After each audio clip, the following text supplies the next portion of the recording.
ইরানকে সামরিক সরঞ্জাম দেয়া বন্ধ করার প্রতিশ্রুতি দিয়েছে চীন, দাবি মার্কিন প্রেসিডেন্ট ট্রাম্পের। তেল কিনতেও সম্মত বেইজিং। হিজবুল্লাহর হামলায় এক ইসরায়েলি সেনা নিহত, যুদ্ধবিরতি কার্যকর হলেও ইসরায়েল লেবানন সীমান্তে থামেনি উত্তেজনা। লন্ডনে নারী শিশুদের উপর যৌন নির্যাতনের দায়ে বাংলাদেশি বংশোদ্ভূত সাবেক ইমামের যাবজ্জীবন কারাদণ্ড, 21টি অভিযোগ প্রমাণিত। ডলারের চাহিদা বেড়ে যাওয়ায় ভারতীয় রুপি নেমেছে ইতিহাসের সর্বনিম্ন অবস্থানে, প্রভাবে ভারতের অর্থনীতিতে বাড়ছে চাপ।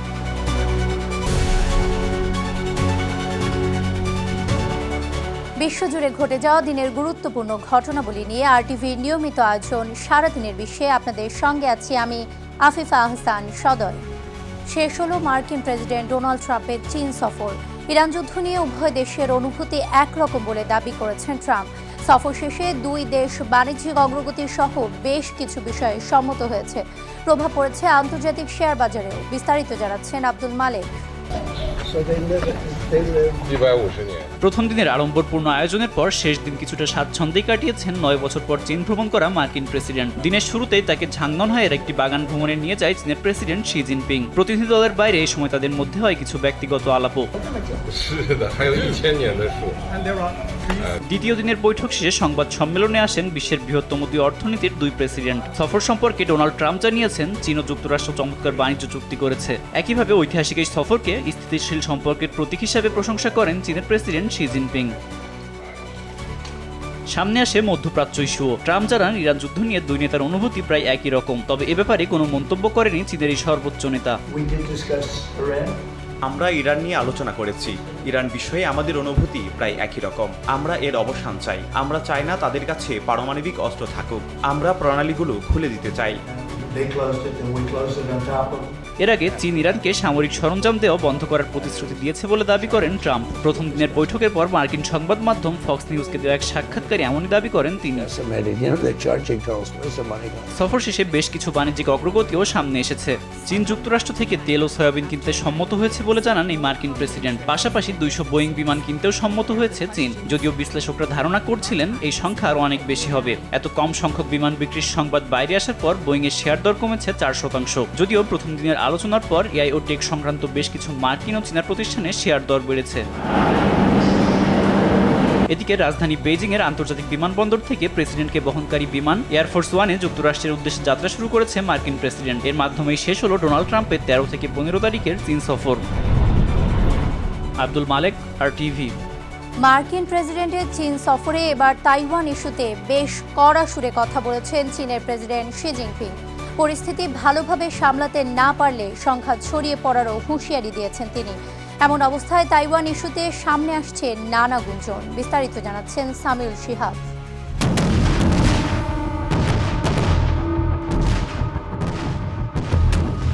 বিশ্ব রাজনীতির মানচিত্রে এমন কিছু ইস্যু আছে যা শুধু একটি দেশ নয়, পুরো আন্তর্জাতিক ব্যবস্থাকে নাড়িয়ে দিতে পারে। আজকের দিনে সেই সবচেয়ে বিপজ্জনক ও সংবেদনশীল ইস্যুর নাম তাইওয়ান। একদিকে বিশ্বের দুই সুপার পাওয়ার ডোনাল্ড ট্রাম্পের নেতৃত্বাধীন যুক্তরাষ্ট্র এবং শি জিনপিং এর চীন, অন্যদিকে ছোট কিন্তু কৌশলগতভাবে অতি গুরুত্বপূর্ণ এক দ্বীপ তাইওয়ান। এবং ঠিক এখানেই প্রশ্ন, কেন এই একটি দ্বীপই নির্ধারণ করছে পুরো যুক্তরাষ্ট্র ও চায়নার সম্পর্কের গভীরতা? চীন বহু দশক ধরেই তাইওয়ানকে নিজেদের মূল জাতীয় স্বার্থ হিসেবে দেখে। বেইজিংয়ের অবস্থান স্পষ্ট, তাইওয়ান চীনের অবিচ্ছেদ্য অংশ এবং পুনরেকীকরণ তাদের রাজনৈতিক লক্ষ্য, প্রয়োজনে শক্তি প্রয়োগ করেও। অন্যদিকে তাইওয়ান নিজেকে একটি স্বশাসিত দ্বীপ বলে জাহির করে, যেখানে আছে গণতন্ত্র, মুক্ত মতপ্রকাশ এবং শক্তিশালী বাজারভিত্তিক অর্থনীতি। এখানকার জনগণ নিজেদের পরিচয়কে স্বাধীন ও আলাদা রাষ্ট্র হিসেবেই দেখতে চায়। সাম্প্রতিক জরিপ অনুযায়ী 10%-এরও কম মানুষ চীনের সাথে পুনরেকীকরণ সমর্থন করে। তাইওয়ানের উপপররাষ্ট্রমন্ত্রী স্পষ্ট ভাষায় বলেছেন, তাইওয়ান একটি গণতান্ত্রিক সমাজ যা একসময় স্বৈরাচারের মধ্য দিয়ে গেছে, তাই তারা কখনোই এক দেশ দুই ব্যবস্থা মডেল মেনে নেবে না। এই রাজনৈতিক টানাপোড়েনই তাইওয়ানকে পরিণত করেছে বিশ্বের সবচেয়ে বিপজ্জনক ফ্ল্যাশ পয়েন্টে, যেখানে যুক্তরাষ্ট্র ও চীনের মধ্যে সরাসরি সামরিক সংঘাতের সম্ভাবনাও উড়িয়ে দেওয়া যায় না। চীন নিয়মিত তাইওয়ানের চারপাশে সামরিক মহড়া চালায়, যা একটি স্পষ্ট শক্তি প্রদর্শনের বার্তা। অন্যদিকে যুক্তরাষ্ট্র দীর্ঘদিন ধরে তাইওয়ানকে অস্ত্র সহায়তা দিয়ে আসছে। গত বছরই ওয়াশিংটন প্রায় $10 বিলিয়ন অস্ত্র সহায়তা ঘোষণা করেছে এবং আরও একটি বড় প্যাকেজ অনুমোদনের অপেক্ষায় রয়েছে। এছাড়া তাইওয়ান শুধু রাজনৈতিক ইস্যুই নয়, এটি বৈশ্বিক অর্থনীতির হৃদয়ও। বিশ্বের সবচেয়ে উন্নত সেমিকন্ডাক্টরের 90%-এরও বেশি উৎপাদিত হয় এই দ্বীপে, যা কৃত্রিম বুদ্ধিমত্তা, সামরিক প্রযুক্তি এবং আধুনিক ইলেকট্রনিক শিল্পের ভিত্তি। এই কারণে তাইওয়ান হারানো মানে শুধু একটি রাজনৈতিক মিত্র হারানো নয়, বরং বৈশ্বিক সরবরাহ শৃঙ্খল ভেঙে পড়ার ঝুঁকি। বিশ্লেষকদের মতে এই কারণে যুক্তরাষ্ট্র চীন সম্পর্কের প্রতিটি আলোচনায় তাইওয়ান একটি নন নেগোশিয়েবল ইস্যু হয়ে দাঁড়ায়। এশীয় রাজনীতি বিশ্লেষকরা বলছেন, এই সম্পর্কের ঝুঁকি এত বেশি যে একে অতিরঞ্জিত বলাও কঠিন। তবে নতুন উদ্বেগ তৈরি হয়েছে মার্কিন প্রেসিডেন্ট ডোনাল্ড ট্রাম্পের অবস্থান নিয়ে। সাম্প্রতিক মন্তব্যে তিনি ইঙ্গিত দিয়েছেন, চীনের সঙ্গে আলোচনায় তাইওয়ানে অস্ত্র বিক্রি নিয়েও দর কষাকষি হতে পারে। এতে তাইওয়ানে আশঙ্কা বাড়ছে, ওয়াশিংটন কি ভবিষ্যতে কোনো লেনদেনের অংশ হিসেবে তাদের নিরাপত্তা ব্যবহার করবে। চীন অবশ্য তাইওয়ানকে 1949 সালের যুদ্ধের পর থেকেই বিচ্ছিন্ন একটি প্রদেশ হিসেবেই দেখে আসছে, আর তাইওয়ান নিজেদের একটি স্বাধীন ও গণতান্ত্রিক রাষ্ট্র হিসেবে প্রতিষ্ঠিত করেছে। এই দুই ভিন্ন বাস্তবতা, দুই রাজনৈতিক দর্শন এবং দুই সুপার পাওয়ারের স্বার্থ সংঘর্ষ, সব মিলিয়ে তাইওয়ান আজ বিশ্ব রাজনীতির সবচেয়ে বিস্ফোরণ সংকটপূর্ণ কেন্দ্রবিন্দু। সামিউল শিহাব, RTV। লেবাননের দক্ষিণাঞ্চলে হিজবুল্লাহর হামলায় এক ইসরায়েলি সেনা নিহত হয়েছে বলে জানিয়েছে ইসরায়েলি সেনাবাহিনী। নিহত সেনার নাম স্টাফ সার্জেন্ট নেগেভ দাগান। 20 বছর বয়সী এই সেনা গোলানি ব্রিগেডের 12 নম্বর ব্যাটালিয়নে কর্মরত ছিলেন। গত মাসে যুক্তরাষ্ট্রের মধ্যস্থতায় ইসরায়েল ও লেবাননের মধ্যে যুদ্ধবিরতি কার্যকর হলেও সীমান্তে উত্তেজনা পুরোপুরি থামেনি। দক্ষিণ লেবাননে ইসরায়েলি অভিযান ও হিজবুল্লাহর পাল্টা হামলা অব্যাহত রয়েছে। এদিকে যুদ্ধবিরতির পরও লেবাননে অবস্থানরত ইসরায়েলি সেনাদের লক্ষ্য করে ফাইবার অপটিক প্রযুক্তি, ড্রোন ও গোলা হামলা চালাচ্ছে হিজবুল্লাহ। এতে সীমান্ত পরিস্থিতি আবারও অস্থিতিশীল হয়ে উঠছে। লন্ডনের স্নেয়ার শব্রুক ক্রাউন আদালত নারী ও শিশুদের উপর ভয়াবহ যৌন নির্যাতনের দায়ে বাংলাদেশি বংশোদ্ভূত সাবেক ইমাম আব্দুল হালিম খানকে যাবজ্জীবন কারাদণ্ড দিয়েছেন। আদালত জানিয়েছেন, অন্তত 11 বছর ধরে তিনি ধর্মীয় প্রভাব ব্যবহার করে ভুক্তভোগীদের জিনের আঁচড় রয়েছে বলে ভয় দেখাতেন এবং চিকিৎসার নামে নির্জন স্থানে নিয়ে যৌন নিপীড়ন চালাতেন। মামলায় মোট 21টি অভিযোগ প্রমাণিত হয়েছে, যার মধ্যে একাধিক ধর্ষণ ও শিশু নির্যাতনেরও অভিযোগ রয়েছে। আদালত তাকে ন্যূনতম 20 বছর কারাভোগের নির্দেশ দিয়েছেন। তদন্তকারীরা বলছেন, ভুক্তভোগীদের সাহসী ভূমিকার কারণেই এই রায় সম্ভব হয়েছে। মধ্যপ্রাচ্যে যুদ্ধ, জ্বালানি সংকট আর ডলারের চাহিদা বেড়ে যাওয়া ইতিহাসের সর্বনিম্ন অবস্থানে নেমেছে ভারতীয় রুপি। এর প্রভাবে ভারতের অর্থনীতিতে বাড়ছে চাপ। পরিস্থিতি সামাল দিতে এবার জনগণকে সাশ্রয়ের বার্তা দিয়েছেন প্রধানমন্ত্রী নরেন্দ্র মোদী।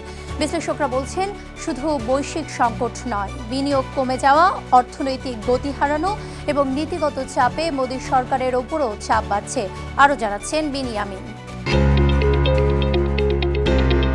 ভারতের অর্থনীতিতে এখন বড় দুশ্চিন্তার নাম রুপির দরপতন। মার্কিন ডলারের বিপরীতে রুপির মান নেমেছে ইতিহাসের সর্বনিম্ন পর্যায়ে। বর্তমানে $1 বিপরীতে পাওয়া যাচ্ছে প্রায় 95 রুপি 79 পয়সা। বিশ্লেষকদের ভাষায়, ডলারের বিপরীতে ইতিহাসের সবচেয়ে দুর্বল পরিস্থিতিতে রয়েছে ভারতীয় রুপি।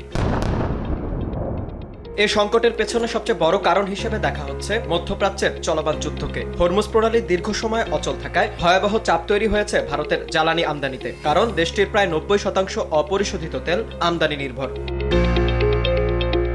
যুদ্ধ শুরুর পর থেকেই আন্তর্জাতিক বাজারে তেলের দাম বেড়েছে ধারাবাহিকভাবে। বাড়তি আমদানি ব্যয়ে দ্রুত কমছে ভারতের বৈদেশিক মুদ্রার রিজার্ভ। শুধু ইরান যুদ্ধের পর থেকেই রিজার্ভ কমেছে প্রায় $38 বিলিয়ন। এই অবস্থায় জনগণকে সাশ্রয়ী হওয়ার আহ্বান জানিয়েছেন প্রধানমন্ত্রী নরেন্দ্র মোদী। তিনি বলেছেন, অপ্রয়োজনীয় বিদেশ ভ্রমণ এড়িয়ে চলতে, কম জ্বালানি ব্যবহার করতে, এমনকি স্বর্ণ কেনাও কমাতে। বিশ্লেষকদের মতে এই আহ্বান শুধু সচেতনতার বার্তা নয়, বরং অর্থনৈতিক চাপেরও প্রতিফলন। তবে সংকট শুধু জ্বালানি নির্ভরতা থেকেই নয়, বিদেশি বিনিয়োগও কমছে ভারতে। কৃত্রিম বুদ্ধিমত্তা, সেমিকন্ডাক্টর কিংবা নবায়নযোগ্য জ্বালানির মতো নতুন শিল্প খাতে ভারত প্রত্যাশিত অগ্রগতি দেখাতে না পারায় আন্তর্জাতিক বিনিয়োগকারীদের আগ্রহ কমেছে বলে ধারণা অর্থনীতিবিদদের। গত কয়েক মাসেই ভারতীয় শেয়ার বাজার থেকে প্রায় $22 বিলিয়ন তুলে নিয়েছে বিদেশি বিনিয়োগকারীরা। একসময় রুপির দরপতন নিয়ে বিরোধী দলকে কড়া সমালোচনা করেছিলেন নরেন্দ্র মোদী, কিন্তু এখন সেই একই সংকটের মুখে তার সরকার। আর তাই বাজারের স্বাভাবিক সমন্বয়ের বদলে দেশপ্রেম আর সাশ্রয়ের বার্তা দিয়ে পরিস্থিতি নিয়ন্ত্রণের চেষ্টা করছে নয়াদিল্লি। ইতোমধ্যে স্বর্ণ ও রূপা আমদানিতে শুল্ক বাড়িয়েছে ভারত সরকার। তবে অর্থনীতিবিদদের আশঙ্কা, এর সংকট দীর্ঘায়িত হলে মূল্যস্ফীতি ও বাজেট ঘাটতি আরও বাড়বে দেশটিতে। বিনিয়ামিন, RTV। নিউ ইয়র্কে জাতিসংঘের সহকারী মহাসচিব খালেদ খিয়ারির সঙ্গে বৈঠকে গণতন্ত্র, টেকসই উন্নয়ন, শান্তি প্রতিষ্ঠা ও বহুপাক্ষিক সহযোগিতার প্রতি বাংলাদেশের অঙ্গীকার পুনর্ব্যক্ত করেছেন পররাষ্ট্র প্রতিমন্ত্রী সামা ওয়াবেদ। তিনি নবনির্বাচিত সরকারের সুশাসন, স্বচ্ছতা, মানবাধিকার ও জনসেবায় উন্নয়নে নেওয়া বিভিন্ন পদক্ষেপ তুলে ধরেন। পাশাপাশি ফ্যামিলি কার্ড ও ফার্মার্স কার্ড কর্মসূচির কথাও উল্লেখ করেন। বৈঠকে শান্তিরক্ষা মিশনে বাংলাদেশের অবদান ও রোহিঙ্গাদের নিরাপদ প্রত্যাবর্তনের বিষয়েও গুরুত্ব আরোপ করা হয়। এ সময় খালেদ খিয়ারি শান্তিরক্ষা কার্যক্রম ও নারী অংশগ্রহণ বৃদ্ধিতে বাংলাদেশের ভূমিকার প্রশংসা করেন। বাংলাদেশ ডে প্যারেড 2026 উপলক্ষে নিউ ইয়র্কে অনুষ্ঠিত হয়েছে বর্ণাঢ্য ও তারকাবহুল এক মিট অ্যান্ড গ্রিট অনুষ্ঠান। এতে বাংলাদেশি কমিউনিটির বিশিষ্টজন, স্পন্সর, অতিথি ও গণমাধ্যম কর্মীরা অংশ নেন। অনুষ্ঠানে জনপ্রিয় তারকা রিচি সোলাইমান, হিল্লোল, নওশিন, ইমন, নোভা ও তানজিন তিশা উপস্থিত থেকে আয়োজনে উৎসব মুখর পরিবেশ তৈরি করেন।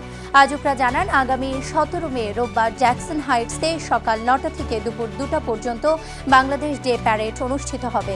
প্যারেড সফল করতে সবার সহযোগিতা কামনা করেন তারা। আর এরই সাথে শেষ করছি সারাদিনের বিশ্ব।